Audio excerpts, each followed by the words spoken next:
Today, we're going to learn about my favorite fruit in the whole wide world.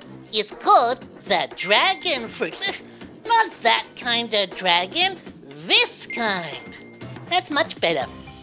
The kind you can buy from the grocery store, and it's yummy.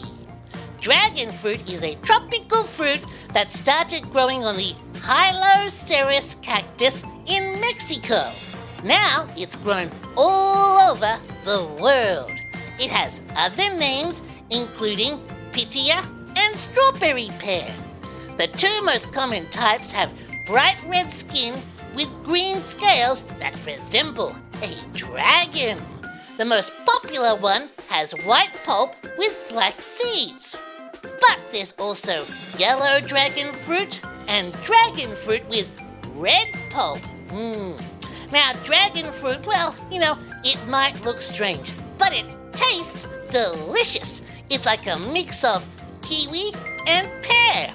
Now, dragon fruit not only tastes good, but it's also very, very, very good for you, as it provides important vitamins that our bodies need. So next time you're at the grocery store, ask your mummy or daddy to buy you a dragon fruit.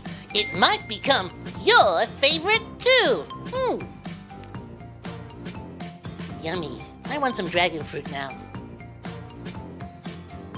Can somebody get me some dragon fruit? Thanks, Mom.